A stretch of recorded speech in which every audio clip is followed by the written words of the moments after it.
ایران کے اندر حملہ ہوا تو چلو ایران کو اڑا دو. اسماعیل ہانیہ کے خاندان کے 70 افراد آلریڈی شہید ہو چکے ہیں. اب کیا ایران ریٹیلیٹ کرنے جا رہا ہے. ایران کے صدر نے بھی بولا اب ہمیں جواب دینا ہوگا. عبداللہ اسماعیل ہانیہ جو ان کے بیٹے ہیں, انہوں نے کہا کہ میرے والد صاحب چاہتے تھے کہ وہ شہید ہو جائیں, ان کو شہادت نصیب ہوئی ہے اور یہ کارواں رکے گا نہیں, بلکہ یہ جو ہماری جنگ ہے اس کو یہ اور زیادہ طاقت بخشے گا. جس ٹائم پہ اسماعیل ہانیہ صاحب ایک میٹنگ میں بیٹھے تھے اور ان کو خبر ملی کہ آپ کے 3 بیٹوں کو اور آپ کے پوتوں کو شہید کر دیا گیا, تو انہوں نے وہاں پر دعا پڑھی ان کے لیے, میٹنگ جاری رکھی. ایک بہت ہی امپورٹنٹ چیز انہوں نے بولی, through the blood of the martyrs and the pain of the injured we create hope, we create the future, we create independence and freedom for our people and our nation. Hamas کے سربراہ اسماعیل ہانیہ کو آج ایران کے شہر Tehran میں شہید کر دیا گیا. وہ ایرانی صدر کی حلف برداری کے اندر گئے ہوئے تھے. اب یہاں پر بے شمار ممالک سے جو ان کے سربراہان ہیں وہ وہاں پر آج موجود تھے, جیسے کہ پاکستان سے شہباز شریف صاحب نے بھی وہاں پر جانا تھا, لیکن 2 دن پہلے ان کو بخار ہوا اور انہوں نے اپنا دورہ منسوخ کیا. ان کی جگہ پر اسحاق ڈار گئے. موسٹ پروبیبلی ہو سکتا ہے کہ ان کو کوئی ISI کی طرف سے کوئی خبر ہو, کیونکہ دنیا کی چھٹی بڑی ہمارے پاس جو انٹیلیجنس ایجنسی ہے. لیکن اب سوال یہ پیدا ہوتا ہے کہ یہ جو حملہ ہوا ہے حماس کے سربراہ کے اوپر, یہ اب ہمیں کس طرف لے کے جائے گا, یہ دنیا کو ورلڈ آرڈر کو کس سائڈ پہ لے کے جائے گا. کچھ دنوں میں امریکہ میں ایک الیکشن بھی ہونے جا رہے ہیں, اسرائیل اس کو اپنی وکٹری ڈکلیئر کر رہا ہے, ایران کے صدر کہہ رہے ہیں کہ ہم ریٹیلیٹ کریں گے, اس کا جواب دیں گے, اور پوری دنیا کا پریشر اب ایران کے اوپر کہ اگر آپ کو فیس سیونگ چاہیے تو آپ کو اب جواب دینا ہوگا. مگر ساتھ ہی ساتھ جو عبداللہ اسماعیل ہانیہ جو ان کے بیٹے ہیں, انہوں نے کہا کہ جی یہ میرے والد صاحب چاہتے تھے کہ وہ شہید ہو جائیں اور ان کو شہادت نصیب ہوئی ہے اور یہ کارواں رکے گا نہیں, بلکہ یہ ہماری جنگ ہے اس کو یہ اور زیادہ طاقت بخشے گا. اسماعیل ہانیہ جو تھے یہ 1962 میں ایک غزہ کے اندر اسٹرائپ کے اندر جو ایک ان کا کیمپ ہوتا ہے وہاں پر پیدا ہوئے تھے, اور سٹارٹ سے ان کی اسٹرگل کا دور شروع ہوا. 2017 میں انہوں نے یہ حماس کی جو لیڈرشپ تھی یہ انہوں نے جوائن کی اور یہ اس کے سربراہ بنے اور پھر انہوں نے اس کو لیڈ کیا. وقتاً فوقتاً ان کے ساتھ بہت زیادہ ان پہ حملے ہوتے رہے کہ آج سے 4-5 مہینے پہلے 10 اپریل کو یہ اسی سال ان کی فیملی کو, ان کے 3 بیٹوں کو جن میں ان کے پوتے بھی تھے, ان کو ایک عید کے اوپر وہ غزہ اسٹرائپ میں آئی تھنک اپنی عید منانے وہاں پر گئے تھے اور وہاں پر ان کو شہید کر دیا گیا. تو یہ اس وقت ایک میٹنگ میں بیٹھے تھے اور انہوں نے جب ان کو خبر ملی تو انہوں نے خبر سننے کے بعد سورسز بتاتے ہیں کہ انہوں نے وہاں پر انا للہ و انا الیہ راجعون پڑھا اور اس کے بعد اپنی میٹنگ جاری رکھ دی. اب دنیا کس طرف جا رہی ہے؟ کیا یہ ڈیوائڈ اینڈ رول ہونے لگا ہے کہ اس ٹائم کے اوپر, کیونکہ تمام جو پاکستان میں بھی ایک خاص فرقہ جو ایک خاص کلٹ, اب وہ کہہ رہے کہ جی ایران نے اپنے گھر میں مہمان بلایا اور انہوں نے پرانی روایت قائم کی جو انہوں نے 1400 سال پہلے کی تھی, لیکن اس کو ریلیجس اینٹی کے ساتھ جوڑا جا رہا ہے. لیکن آج تو حسینیت زندہ ہوئی ہے, آج شہادت کا دن ہے, آج تو ہمیں پھر یونائٹ ہونے کا دن ہے. تو ایسا فرقہ واریت کیوں پھیلائی جا رہی ہے؟ نمبر 1.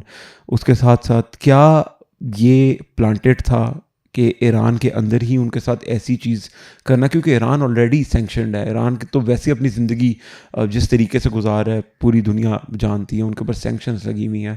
تو وہیں پر ہی یہ حملہ ہونا, اوبویسلی سیکیورٹی لیپس تھا وہاں پر, اور جس کا ان کو خیال رکھنا چاہیے تھا کہ اتنے خاص لوگ اگر آپ کے ملک میں مہمان بن کے آ رہے ہیں تو آپ ان کے ساتھ کیسا برتاؤ کر رہے ہیں. یہ تو بہت ہی ایک حیرت کن بات ہے کہ آپ کا اتنا بڑا سیکیورٹی لیپس ہو گیا کہ آپ نے اتنی بڑی شخصیت کا خیال ہی نہیں رکھا اور ایک گائیڈڈ میزائل نے آج ان کو شہید کر دیا.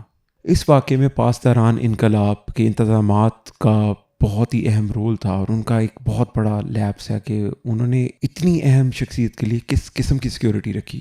خیر اگر دیکھا جائے, ہسٹری کو دیکھا جائے تو حماس کے لیے یہ شہادتیں کوئی عام بات نہیں ہیں. انہوں نے بے شمار ان کے خاندان کے, بلکہ اسماعیل ہانیہ کے خاندان کے 70 افراد آلریڈی شہید ہو چکے ہیں. تو یہ ایک بندہ جاتا ہے تو آلریڈی انہوں نے اس کا ایک سبسٹیٹیوٹ تیار کیا ہوتا ہے جو آ کے دوبارہ اس کو سنبھالتا ہے. مگر اب کیا ایران ریٹیلیٹ کرنے جا رہا ہے. ایران کے صدر نے بھی بولا کہ اب ہمیں جواب دینا ہوگا. ایران پر ایک پریشر بھی ہے, لیکن اس وقت جو ایک مسلم ہماری کمیونٹی ہے, مسلم امہ, کیا وہ یونائٹ ہوگی یا ڈیوائڈ ہوگی؟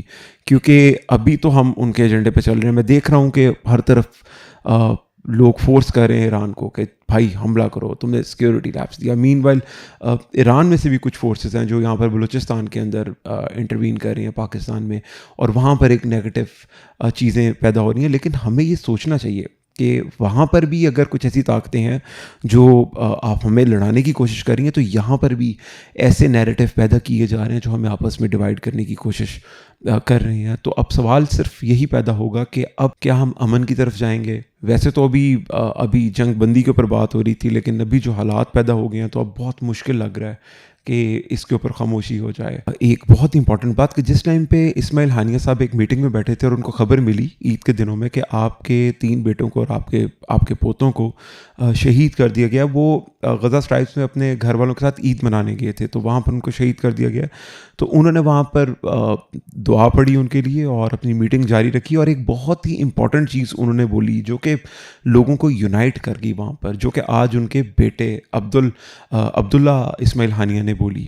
انہوں نے اس ٹائم پہ بولا جب ان کے وہاں پر جوان بیٹے اور ان کے پوتے شہید ہوئے، ان کا پورا خاندان ختم کر دیا گیا. انہوں نے بولا کہ through the blood of the martyrs and the pain of the injured we create hope, we create the future, we create independence and freedom for our people and our nation. یعنی کہ اس ٹائم پہ انہوں نے بولا کہ یہ جو شہادتیں ہوتی ہیں اس سے ہمیں کرج ملتا ہے، اس سے ہم اپنی نیشن بلڈ کرتے ہیں، ہم کرج پیدا کرتے ہیں. اور آج ان کے بیٹے نے اپنے باپ کی روایت قائم رکھتے ہوئے یہی بولا کہ میرے والد صاحب شہادت چاہتے تھے، ان کو شہادت نصیب ہوئی، اور اس شہادت سے ہم اب اپنی جنگ کو اور مضبوط کریں گے، ہم اپنی لڑائی کو اور مضبوط کریں گے جب تک ہمیں آزادی نہیں ملتی. تو اب سوچنا یہ ہے کہ کیا مسلم امہ یونائٹ ہے؟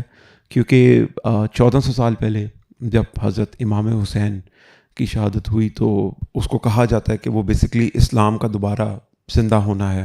اور اس کے بارے میں ایک شعر بھی ہے بہت ہی خوبصورت کہ قتل حسین اصل میں مرگ یزید ہے، اسلام زندہ ہوتا ہے ہر کربلا کے بعد. آج بھی ایک شہادت ہوئی ہے.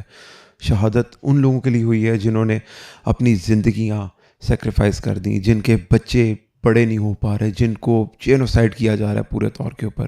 اور ان کی اولاد کا بھی یہی کہنا ہے آج جو شہید ہوئے کہ ہمارے باپ کی شہادت منتظر تھی اور یہ ہمارے کاز کو زیادہ طاقت دیں گے. تو اب ہمیں یا تو ڈیوائیڈ ہونا کہ ہم آپس میں لڑ پڑیں، ہم یہ کہیں کہ جی ایران کے اندر حملہ ہوا تو چلو ایران کو اڑا دو.